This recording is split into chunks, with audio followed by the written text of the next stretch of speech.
Two our channel to a new blog. আশা করি তোমরা সবাই খুব ভালো আছো আর আমরাও খুব ভালো আছি। আজকে 31শে অক্টোবর বৃহস্পতিবার। আজকে হচ্ছে কালী পুজো। তো সকলকে জানাই হ্যাপি দিওয়ালি, কালী পুজোর অনেক অনেক শুভেচ্ছা আর ভালোবাসা। যদিও ব্লগটা তোমরা অনেক পরে দেখছো। আর আজকে তো আমার শ্বশুর বাড়িতে দীপান্বিতা লক্ষ্মী পুজো, আর এখন বাজে ওই 9টা 10-15 মতো। তোমরা দেখতেই পাচ্ছ আমি স্নান করে একদম সেজে গুজে রেডি হয়ে গেছি। এখন এসেছিলাম ছাদে একটু জামা কাপড়গুলো শুকোতে দিতে। স্নান হয়ে গেছে অনেকক্ষণ, আর তার আগেও কিছু কাচাকুচি ছিল, সেগুলো সকাল সকাল করে দিয়ে গেছি ছাদে। আর এখন স্নান করা জামা কাপড়গুলো ছাদে মেলে দিয়ে গেলাম, সারাদিনের রোদে শুকোবে। আর এখন আমার শাশুড়ি মায়েরও স্নান হয়ে গেছে। এবার গিয়ে আমরা দুজন একসাথে মিলে জোগাড় করবো। সৌমও আমাদের একটু হেল্প করবে, আর এমনি না হেল্প করতে পারো, ক্যামেরা করে তোমাদের দেখার হেল্পটাও করবে। ও এখন স্নানে ঢুকেছে, তো ও রেডি হয়ে নিক, তারপর একসঙ্গে ঠাকুর ঘরে গিয়ে আবারও দেখা হচ্ছে।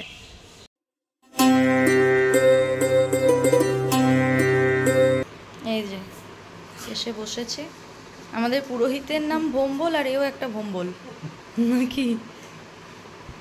এবার এখন আমরা আগে গঙ্গা জল নিয়ে নেব। আর এখানে ঠাকুরের সমস্ত জোগাড় কিন্তু রেডি।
এবার এখানে কুবের, লক্ষ্মী আর কি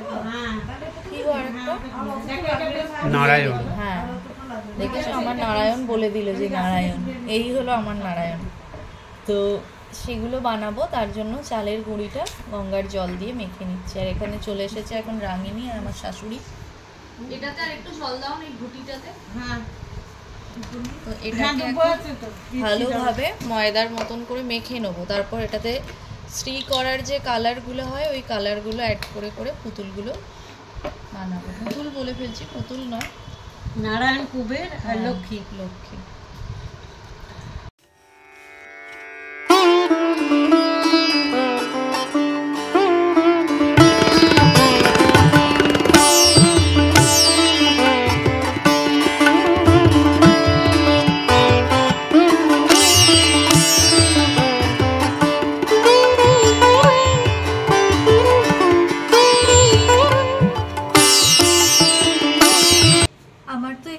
ঠাকুর গড়ার কাজটা হয়ে গেছে। এটা হলো কুবের, নারায়ণ, লক্ষ্মী। একটু হাড় পরিয়ে দিয়েছি, একটু চোখ করে দিয়েছি, চুল করে দিয়েছি। এবার এটা জায়গায় রেখে দেবো, তারপর হাতটা ধুয়ে আসতে হবে। হাতের অবস্থা একদম খারাপ হয়ে গেছে, চালের গুঁড়ি তো ওই জন্য হাতে একদম মানে ধরে গেছে আর কি, কড়কড় করছে। তো চলো এটা রেখে হাতটা ধুয়ে নিই।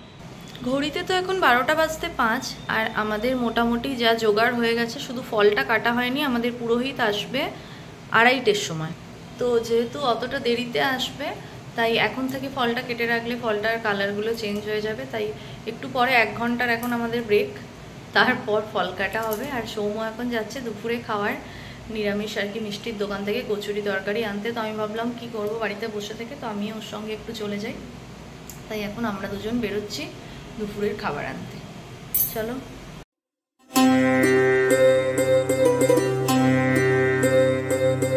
আমরা তো চলে এসেছিলাম এই যে নিরামিষ কচুরির দোকানটায়। এখানে নাকি মাছ মাংস নিয়ে ভেতরে ঢোকাও মানা। তো এই দোকান থেকে কচুরি এখন অর্ডার দিল, এত সেল হচ্ছে, অনেকেই মনে হয় নিয়ে যাচ্ছে। তো এখন ওদের তরকারি বানানো হচ্ছে। সৌম্য পেমেন্ট করে দিয়ে চলে গেল। কিছুক্ষণ পর এসে সৌম্য এখান থেকে কচুরিটা নিয়ে চলে যাবে। তো আমি এখন চলে যাব বাড়ি।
এখানে তো আমাদের জোগাড় পুরোপুরি কমপ্লিট, একটু পরেই আমাদের পুরোহিত চলে আসবে।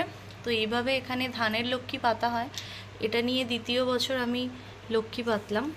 আর এখানে পেঁচা, গাছকৌটো, এগুলোর উপর পেঁচা সমস্ত কিছু দেওয়া। আর এইভাবে বেনারসি পরিয়ে দিতে হয়, মালা পরিয়ে। আর এখানে হচ্ছে চালের গুঁড়ি দিয়ে কুবের, নারায়ণ আর লক্ষ্মী বানাতে হয়েছে। আর এটার সামনে হচ্ছে সুপ্রদীপ, এটাও ওই চালের গুঁড়ি দিয়েই প্রদীপটা বানাতে হয়েছে। তোমরা কমেন্টে জানিও এগুলো কীরকম হয়েছে। এর আগের বছরও বানিয়েছিলাম, এবছরও বানালাম। আর এখানে ঠাকুরের সমস্ত নৈবেদ্য করা হয়েছে, কাটা ফল, মিষ্টি, সমস্ত কিছু রাঙিনী আমি আর আমার শাশুড়ি মা মিলে একসঙ্গে করলাম। তোমাদের কার কার বাড়িতে এই দীপান্বিতা লক্ষ্মী পুজোটা হয় আমাকে অবশ্যই কমেন্টে জানিও। আমাদের বাড়িতে মানে আমি যেখানে বড় হয়েছি আমার বাবার বাড়িতে এই পুজোটা হয় না। বিয়ের পর শ্বশুর বাড়িতে এই 2 বছর ধরে এই পুজোটা আমার শাশুড়ি আমাকে দিয়ে করাচ্ছে। আর আমার সকলের সঙ্গে মিলেমিশে এগুলো করতে ভীষণ ভালোও লাগছে। কারণ এর আগে সত্যি কথা বিয়ের আগে আমি কখনো এরকম ঠাকুরের কাজ করিনি, কিন্তু এখন খুব ভালো লাগছে করতে। আর এই হলো আমার শাশুড়ির ঠাকুর ঘর। এগুলো সমস্ত নিত্য পুজো রোজই করে। তো কীরকম হয়েছে সমস্ত আয়োজন তোমরা জানিও। আর এখন নিচে যাব সমস্ত চৌকাটে আলপনা দিতে, আর আধ ঘন্টা পরই পুরোহিত মশাই চলে আসবে পুজো করতে।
চলে এসেছে আমাদের পুরোহিত মশাই ভোম্বলদা। হাই করো, এরকম হাই করো। তো চলো এবার আমাদের বাইরে গিয়ে অলক্ষ্মীর পুজো হবে, তারপর আমাদের লক্ষ্মী পুজো হবে। এখানে দাঁড়িয়ে আছে রাঙিনী ফল নিয়ে, আর এখানে জেঠু চলে এসেছে। জেঠু দুলুকে আনলে না? আচ্ছা, সন্ধ্যেবেলা আসবে। আর এই যে ভোম্বলদা।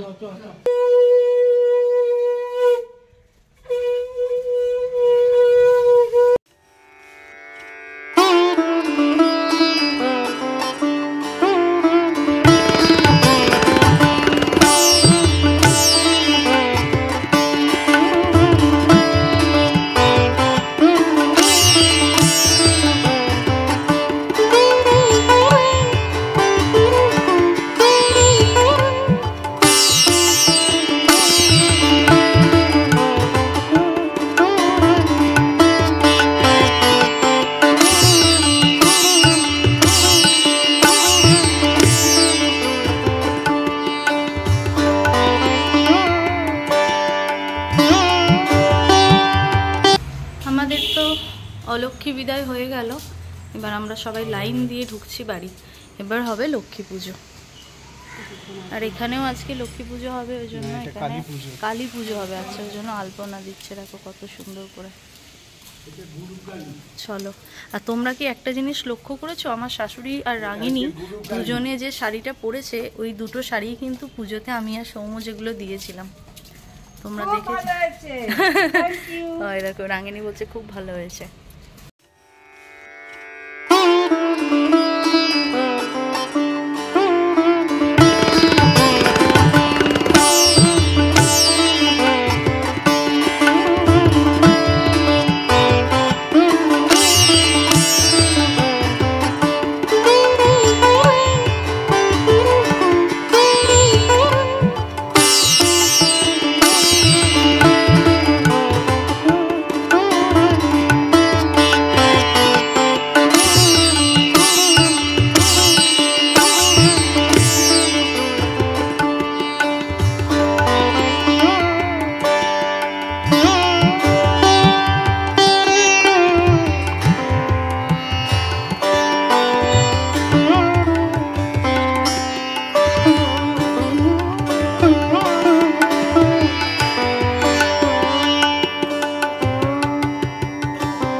এখানে এখন পুজো করে একটু চা পান করে নিচ্ছে, একটু চা খাচ্ছে। এরপর আবার অন্য কোথাও যাবে পুজো করতে। পুষ্পাঞ্জলির মন্ত্রর মাঝখানে ফোন চলে এলো। এত আজকে ডিমান্ড। রাধা পূজা করি সবে তারে যে দোষে পাত্র মিত্র সনে বসি নিপ হরিষিত মন অনন্ত রাজনের খেয়াল উদয়। 3:30 তো বেজে গেছে, আর এই 15 মিনিট মতো আগে ভুম্বলদা পুজো করে বাড়ি গেল। এবার সমস্ত প্রসাদ ভাগ করা হচ্ছে, আর আমাকে নগাকিমা একটা সন্দেশ দিল, খেয়ে আমি জল খেয়ে নিলাম। কারণ আমার মাইগ্রেন আছে, তো সকাল থেকে খালি পেটে ছিলাম, মাথার যন্ত্রণা অলরেডি টিপটিপ করে শুরু হয়ে গেছে। ঠাকুরের পুজো বলে আমার বাড়ির বড়রা সবাই উপোস করে আছে, তাই আমিও উপোস করেছিলাম। আগের বারও ছিলাম, কিন্তু তখন তো মাইগ্রেন ছিল না। আর মাইগ্রেন যাদের আছে তারা জানবে খালি পেটে থাকলে মারাত্মক মাথার যন্ত্রণা শুরু হয়, যেটা এখন অলরেডি এবার আমার শুরু হয়ে গেছে। আর সত্যি কথা একটা কথা না বললেই নয়, আমি এতটাই লাকি, বাড়ির মেয়েরা তো পুজোতে উপোস থাকে, এটা নর্মাল ব্যাপার। কিন্তু আমি যেহেতু সকাল থেকে কিছু খাইনি, তাই সৌম্যও আজকে কিছু খায়নি। সৌম্য কিন্তু একদম খিদে সহ্য করতে পারে না। আমি আমার মাকে ওটাই বলছিলাম যে আমি কতবার ওকে বললাম তুমি খেয়ে নাও, লুচি আলু ভাজা সব কিছু আছে, খাও। ও কিছুতেই খেলো না, ও বললো না আগে তুমি খাও, তোমার সঙ্গে একসঙ্গেই খাবো। তো ও ভিডিওটা এডিট যদি ও করে তখন ও দেখবে সামনাসামনি, তো ওইভাবে থ্যাংক ইউ হ্যানা ত্যানা বলা হয় না। তো থ্যাংক ইউ সো মাচ আমার সঙ্গে উপোস থাকার জন্য। বিয়ের দিন উপোস করেছিল কিনা সেটা আমি জানি না, আমি তো দেখতে পাইনি, আমি তো ওখানে ছিলাম। কিন্তু আজকে আমি দেখতে পেলাম যে না, ভালোবাসে। তো যাই হোক, চলো, খুব খিদে পেয়েছে, এবার নিচে নেমে সবাই মিলে খাওয়া দাওয়া করে নিই। মিষ্টির দোকান থেকে সৌম্য কচুরি আর তরকারি নিয়ে চলে এসেছে। আমিও তখন গিয়েছিলাম, কিন্তু কি বলতো তখন হয়নি। সৌম্য অ্যাডভান্স করে দিয়ে চলে এলো, পেমেন্ট করে দিয়ে। পরে আবার আধ ঘন্টা পর গিয়ে সৌম্য নিয়ে এসেছিলো, তখন আমরা ফল কাটার কাজগুলো করছিলাম। তো চলো এবার নিচে নেমে সবাই মিলে খেয়ে নিই। আমার প্রসাদ খেয়ে জল খাওয়া হয়ে গেছে, মানে উপোস ভাঙা হয়ে গেছে, এবার আমি খাবো। তো এখানে তো সৌম্যমায় দিয়ে দিয়েছে কচুরি আর তরকারি, আর দেখো ও নিয়ে বসে পড়েছে। চলো খেয়ে নিই। বাজছে এখন 6টা, আর লাঞ্চের পর তো আর ভিডিওটা কন্টিনিউ করা হয়নি, তার কারণ একটু রেস্ট নিচ্ছিলাম, একটু ঘুমিয়ে নিলাম। তোমাদের বলছিলামই মাইগ্রেনের যন্ত্রণা শুরু হয়েছিল, কিন্তু ঘুম থেকে উঠে একদম ফিট লাগছে, কোনোরকম আর পেন ফেন কিছু নেই মাথায়। তো এখন একটু বাতি জ্বালাবো বাড়িতে, যেহেতু আজকে দিওয়ালি, তো সব জায়গায় আজকে বাতি জ্বালিয়ে তারপর রেডি হব। সৌম্য আমাকে নিয়ে এখানে ঠাকুর দেখতে বেরোবে। তোমাদের বলছিলামই যে এখানে অনেক অনেক কালী পুজো হয়, বেশ ভালো ভালো কালী পুজো হয়। তো ওই জন্য সৌম্য বলেছে আজকে যতগুলো পারবো কালী ঠাকুর তোমায় দেখাবো। তো ওই জন্য এখন বেরোবো কালী ঠাকুর দেখতে। ভাবলাম তার আগে একটু বাতিগুলো দিয়ে নিই সব জায়গায়, আমি আর সৌম্য, তারপর রেডি হয়ে আবার তোমাদেরকে সাথে নিয়ে যাব কালী ঠাকুর দেখতে। ঘুম থেকে উঠে একটু খিদে পেয়ে গিয়েছিল, কিছু মিছু খাওয়া। তো রাঙিনী আমার আর সৌম্যর জন্য এই মিষ্টিগুলো পাঠিয়েছে, এর মধ্যে একটা আমি খেয়ে ফেলেছি। আর আমার তো লড চমচম ভীষণ ভীষণ ভীষণ প্রিয় মিষ্টি, তো একটা খাওয়া হয়ে গেল। এই বাকি লড চমচমগুলো আমিই খাবো, সৌম্য এই গোল মিষ্টি দুটো খাবে। তো চলো এখন বাতি দিতে যাই। নিচের বাতিগুলো তো জ্বালানো হয়ে গেছে, নিচের মানে এই ছাদের, নিচের ছাদের। আর এখানে রূপসা জ্বালাচ্ছে, আর রূপসা জ্বালাতে গিয়ে হিমশিম খেয়ে যাচ্ছে। না এত হাওয়া দিচ্ছে, ওই যে ওখানে গেল নিভে গো। এই এই এই বাতির হচ্ছে এই এক জ্বালা, কিন্তু বাতিটাই দেখতে ভালো লাগে। মিনি চেন বলো যাই বলো, এখন বেরিয়েছে নানান রকম, কিন্তু বাতিটার মধ্যে একটা আলাদাই ভালো লাগা ভালোবাসা আছে। আজকের দিনে বাতিটাই জ্বালাতে হয়, তো ওই জন্যই বাতিটাই লাগানো। কিন্তু এই হাওয়ার জ্বালায় দেখো এই বাতিগুলো নিচেরগুলো কিন্তু নিভছে না, দেখো না ঠিক আছে, আজকে না চললে কাল সকালে আমি জ্বালিয়ে দিয়ে হ্যাঁ যাবো। ওটাই বেটার হবে। দেখো কি ভালো বুদ্ধি, ও কাল সকালে এসে বাতিগুলো জ্বালিয়ে দেবে। এই হলো আমাদের সৌম্য। এরপর এখন গিয়ে রেডি হব, তোমাদের বলছিলাম আমি ঠাকুর দেখতে বেরোবো। আর কারা রকেট দিয়েছিল আমাদের ছাদে এসে, রকেটের ওই যে লাঠিটা পড়েছে। ছোট এখন বেরোলো ঠাকুরের সব পুজো দিতে, মানে বিভিন্ন মন্দিরে। হ্যাঁ ওই মন্দিরগুলো আমরাও দেখতে যাব। তো ছোটকে বললাম আমার জন্য একটু বাজি আনতে, এখন এই বুড়ো বয়সে আমার ইচ্ছা হলো একটু বাজি পোড়াতে। না বাজির বুড়ো বয়স, ছোট বললো ঠিক আছে আমি বয়স বলে কিছু হয় না। আর তোমাদের এই ব্লগগুলো কীরকম লাগছে অবশ্যই কমেন্টে জানিও, কারণ কালকের ব্লগটা আরও ইন্টারেস্টিং হবে। কালকে আমরা একটা জায়গায় ঘুরতে যাব, ঘুরতে নয় কাজের জন্যই যাব, কিন্তু ওই আর কি সবাই মিলে যাব, একটু ঘোরাও হবে। আগের বার তো তারাপীঠ গিয়েছিলাম, এবারে আর কোথাও যাওয়া হলো না কয়েকটা কারণের জন্য। তো যাওয়ার দিন তো আর এগিয়েই এলো, সামনের মাসে আজকে আমরা ব্যাঙ্গালোরে। ওটা ভেবেই আমার এখন কান্না পাচ্ছে, খুবই কষ্ট হচ্ছে কেন জানি না। আবার একটা বছরের অপেক্ষা, যাই হোক এইভাবেই চলতে হবে। তবুও মন খারাপ লাগে, তবে যে কটা দিন আছি খুব আনন্দ করেই কাটাবো বা কাটিয়েওছি। আর এখানে দেখো ঘুড়ির সুতো এসেছে, সময় দেখো না ক্যামেরায় ধরা পড়ছে না, আমি তোমাকে দেখাচ্ছি। চলো এবার নিচের বাতিগুলো জ্বেলে দিই। আমাদের তো বাতি জ্বালানো মোটামুটি কমপ্লিট, তবে দেখো ছাতের বাতিগুলো সমস্ত নিভে গেছে। সমুকে বলছে একবার যেতে, বাতিগুলো দেখা যাচ্ছে কিন্তু একটাও আর জ্বলেনি, একটা মাত্র জ্বলছে, কারণ প্রচণ্ড হাওয়া দিচ্ছে তো তাই।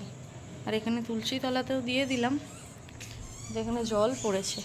আর আমি সকালে যে আলপনাগুলো দিয়েছি দেখো কি সুন্দরভাবে ফুটেছে। সৌম্য আবারও ছাদে চলে গেছে বাতিগুলো জ্বালানোর জন্য, কিন্তু কতক্ষণ, সবই তো হাওয়ায় নিভে যাবে। সৌম্য এই ছোটো ছাতেরগুলো আগে জ্বেলে দাও, এই ছোট ছাতেরগুলো দিয়ে দাও আগে।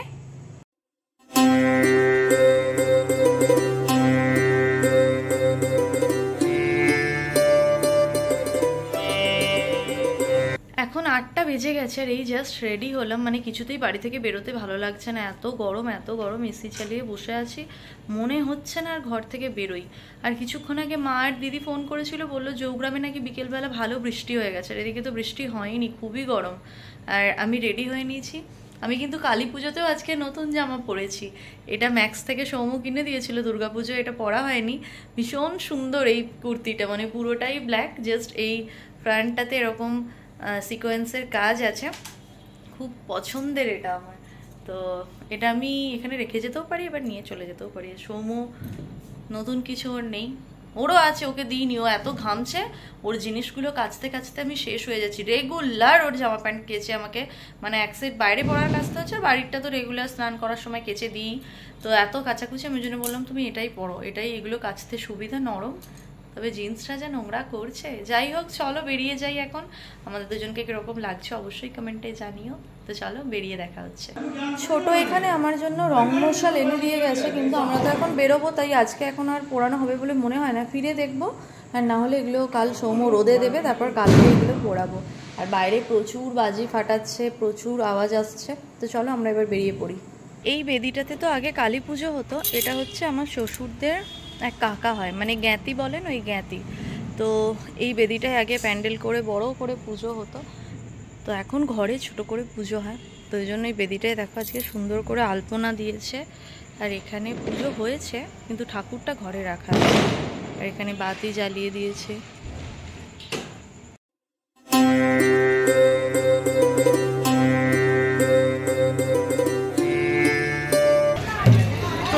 চলে এসেছি আমাদের বাড়ি থেকে বেরিয়েই সামনেই এই কালী পুজোটা হয়, তো সেই ঠাকুরটা দেখতে শারদা মা, রামকৃষ্ণ সমস্ত কিছু নিয়েই ঠাকুরটা করেছে, খুব সুন্দর দেখতে হয়েছে। আরও একটা কালী ঠাকুর যেতে যেতেই দেখতে পেলাম, তো এটা গাড়ি থেকে নামার দরকার নেই, সামনে থেকেই ভালোভাবে দেখা যাচ্ছে। তো এই ঠাকুরটাও খুব সুন্দর হয়েছে, আর লাল কালোর ওপরে প্যান্ডেলটাও বানিয়েছে, আর আমিও কালো রঙের কুর্তি পরে ঠাকুর দেখতে এসেছি।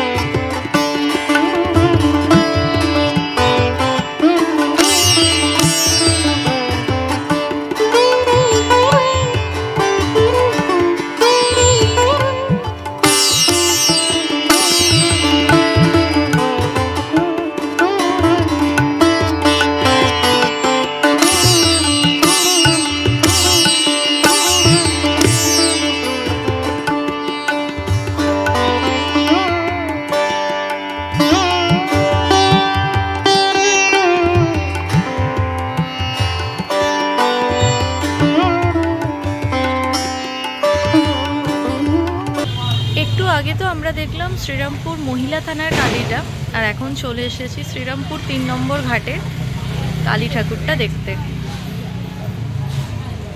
ওটা মন্দিরটা এরকম জবা ফুল দিয়ে আঁকা আর খুব সুন্দর লাগছে। এখন চলে এসেছি শ্রীরামপুরের রায়ঘাটের ঠাকুরটা দেখতে, আর এখানে অলরেডি পুজো শুরু হয়ে গেছে।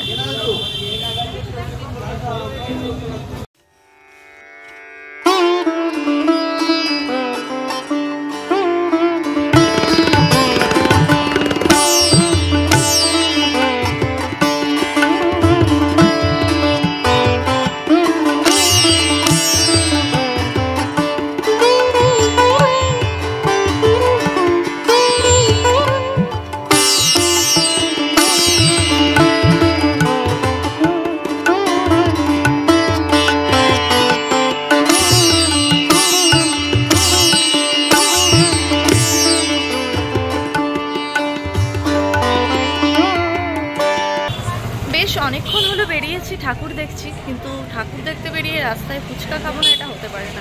তো কালকেই দাদার কাছে ফুচকা খেয়েছিলাম, মারাত্মক ঝাল দিয়েছিল, সৌম্য কমেছিল যদিও।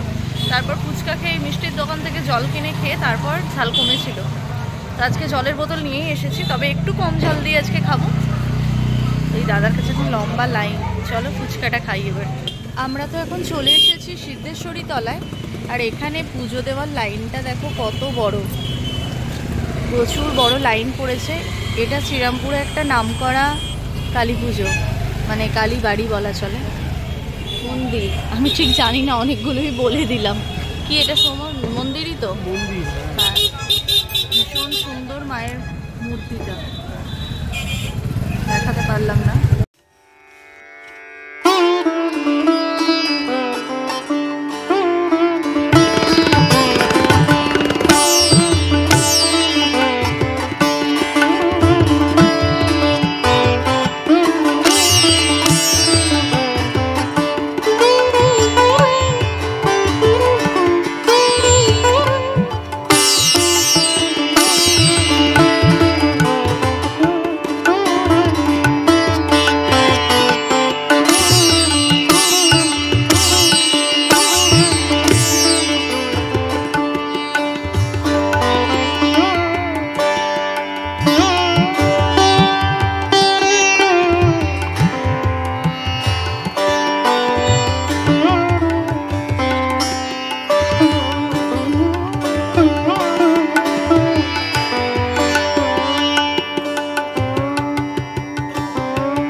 চলে এসেছি শ্রীরামপুর মুখার্জি পাড়ার কালী পুজো দেখতে। ঠাকুর দেখে আমরা চলে এলাম বাড়ি, এখন বাজে ওই 9:45। আজকের মতন শ্রীরামপুরের কালী ঠাকুর দেখা কমপ্লিট। এবার আমি এই ছোট গেটটা বন্ধ করে দিই, সৌম্য এখন গাড়িতে চাপা দেবে। চলো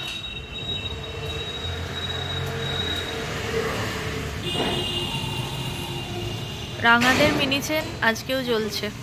বাড়িতে চলে এসেছি, আর তোমাদের দেখালাম না যে আমার শ্বশুরের যে কাকার বাড়ি পুজো হয়, তো তাদের বাড়ি থেকে ঠাকুরের ভোগ দিয়ে গেছে খিচুড়ি, পটল আলুর তরকারি, এখানে শাক ভাজা, এখানে বেগুন ভাজা, এখানে আলু ভাজা, আরও উচ্ছে ফুচ্ছে দিয়েছে, আমি তো উচ্ছে খাই না, আর পায়েসও আছে। তো এখন এটা খেয়ে নিই, আজকে এটাই হলো ডিনার। অনেকক্ষণ তো ঠাকুর দেখে বাড়ি চলে এসেছি, তারপর তো ডিনারও হয়ে গেছে, আর এখন ঘড়ির কাঁটায় 11:15। আর এবার আমরা শুয়ে পড়বো, কারণ আজকে অনেকটা সকালে ঘুম থেকে উঠতে হয়েছে, যেহেতু বাড়িতে পুজো ছিল। তো এবার বিছানা টানছে, সৌম্য অলরেডি ঘুমিয়ে গেছে, আর বাইরে সমানে আওয়াজ হয়ে যাচ্ছে বোম ফোটানোর, সমানে বাজি ফাটাচ্ছে সকলে। কালী পুজো মানে তো সারা রাতের পুজো।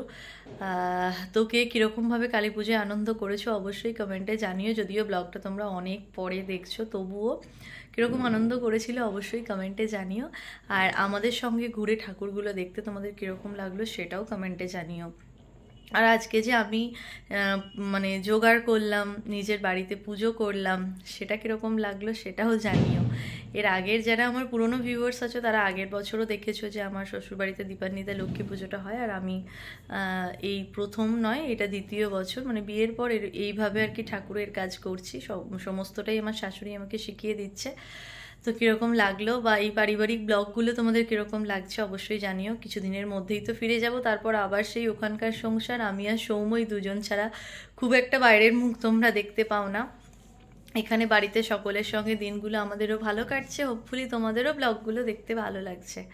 তো চলো, কালকে দেখা হচ্ছে আবারও একটা ব্লগের সঙ্গে। তো আজকের ব্লগটা যদি তোমাদের ভালো লাগে থাকে অবশ্যই করে একটা লাইক করো, কমেন্ট করে জানিও কীরকম লাগছে।